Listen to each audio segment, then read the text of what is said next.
সকাল সকাল উঠেই ঘুম থেকে উঠে ব্রাশ ট্রাশ করার পর এখানে যখন দুধে চা করতে যাচ্ছি তখন এখানে দুধটা ফেটে গেছে। তো কি আর করব, ওটাকে ছানা করে রেখে দিলাম। তারপর এখানে বাবাকে বললাম যে এক প্যাকেট দুধ নিয়ে এসো, চা করতে হবে। তো তা করতে করতে বাবা এখানে দুধটা নিয়ে আস্তে আস্তে আমি চা চিনি দিয়ে চাপিয়ে দিলাম। তারপর আবার দুধটা নিয়ে এসে ফুটিয়ে নেবো। আর যদিও প্যাকেট দুধ ছিল তো ভাবলাম চলো প্যাকেট দুধটা দিয়ে চাটা করা যাক সকাল সকাল। আর আজকে দেখি মাকে ছুটি দেবে কি দেবে না এখনও বুঝতে পারছি না। আর রান্নাবান্নাও করতে হবে। দিদা কিন্তু সকাল সকাল রান্নাটা করে নিয়েছে, কারণ দেখছি যে হসপিটালে খাবারটা দিতে যেতে হবে। আর এখানে চাটা এত সুন্দর সেন্ট, কী চা ছিল আমি জানি না, চা পাতাটা খুবই ভালো লাগছিল। তো চাটা করে নেবো, দিদা আমি খেয়ে নেবো, ভাইও ওঠেনি ঘুম থেকে। আর এখানে কিন্তু কলাই সিদ্ধ করে নিয়েছে আমাদের জন্য, কারণ আজকে তো জানোই যে মঙ্গলবার আর মঙ্গলচণ্ডী উপোস করেছি। তো এখানে চাটা নিয়ে বসেছি। আর এখানে বাবা গেল খাবার টাবার নিয়ে গেল, বাবু আমার কাছে, ভাই দেখো ওকে নিয়ে দেখছে যে কখন মানে দিদাকে নিয়ে আসবে, ওটাই ও ভাবছে মেয়ে। তো তারপর আমি এখানে কাটতে বসলাম শাক, কারণ বাবা বলেছিল যে একটু শাক করবি, তো পাটের শাক কিনে নিয়ে এসেছিলো, সেই পাটের শাকটাই আমি এখন ছাড়াচ্ছি। কারণ দেখি দিদা তো রান্নাবান্না সমস্ত কিছু করে দিয়েছে, পাটের শাকটা এখন করতে হবে। অনেক কিছু রান্না করেছে তোমাদের সাথে, সেটাও শেয়ার করব আমি পরে।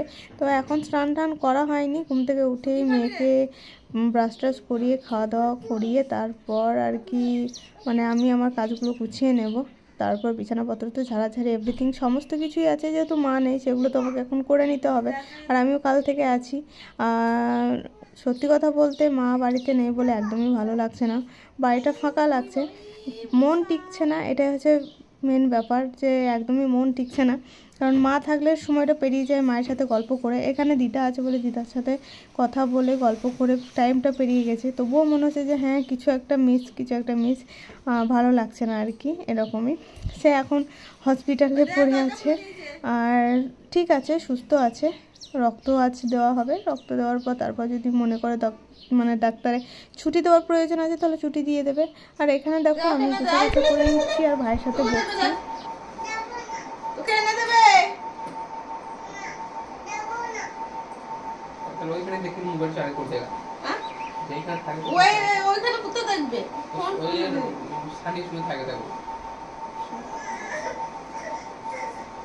পুতুলটাকে লিলি না আজকে, পুতুলটাকে বাবুটাকে কে ঘুম পাড়াবে, বাবুটাকে তুমি মিমিকে দিয়ে দে।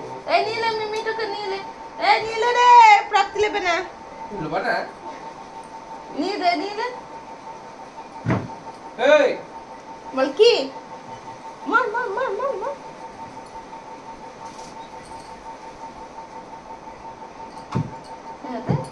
ওকে লয় মামাকে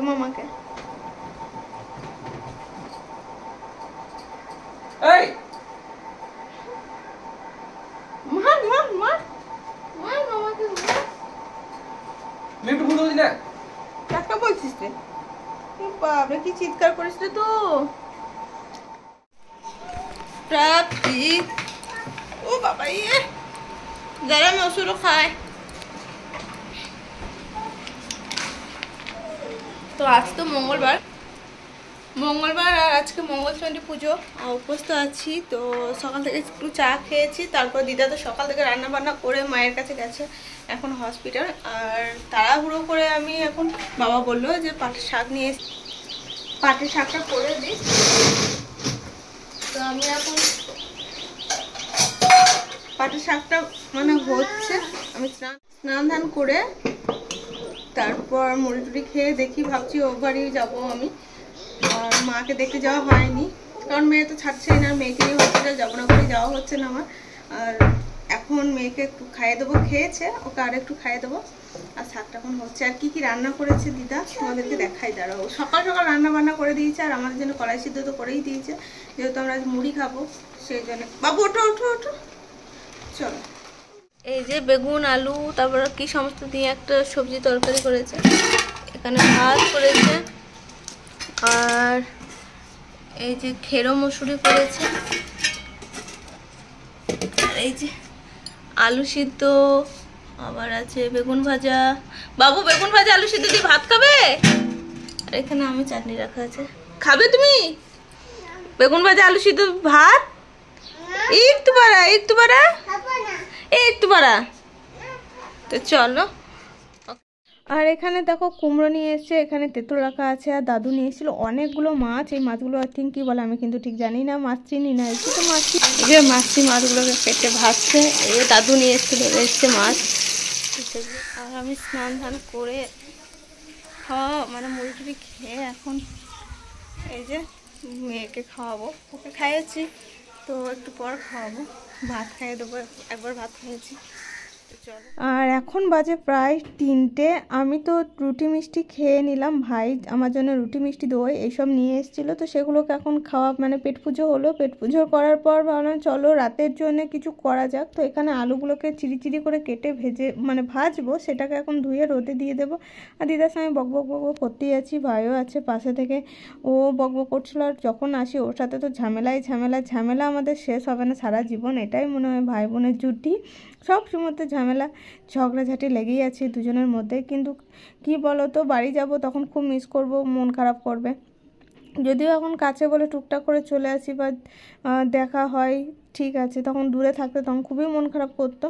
আর দেখি আর কি করা যায়, ভালো লাগছে না কিছু করতে। তবুও মা হসপিটাল থেকেই বললো যে যেহেতু আজকে মঙ্গলবার মাসি উপোস করে আছে, তো লুচি টুচি করবার যদি হয়তো করিস। তো দেখি যে কী করবো, ছোলা ডাল দিয়েছিলাম, আলু ভাজা হবে, আর দেখি কি করব, লুচি করব আর একটু ছোলা ডাল করব। মাকে যদিও আজকে ছুটি দিয়ে দেবে।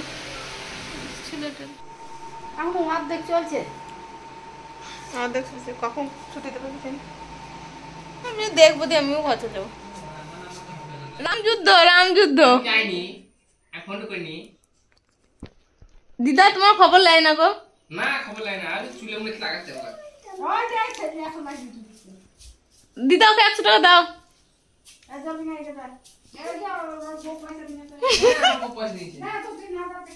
আমার 3000 কেন দেবে?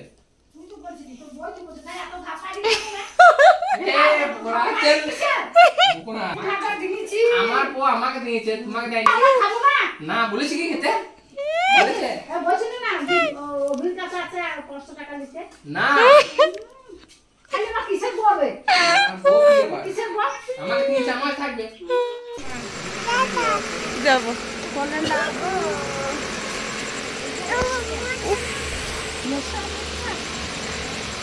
আসো চলে আসবে ঢুকবে।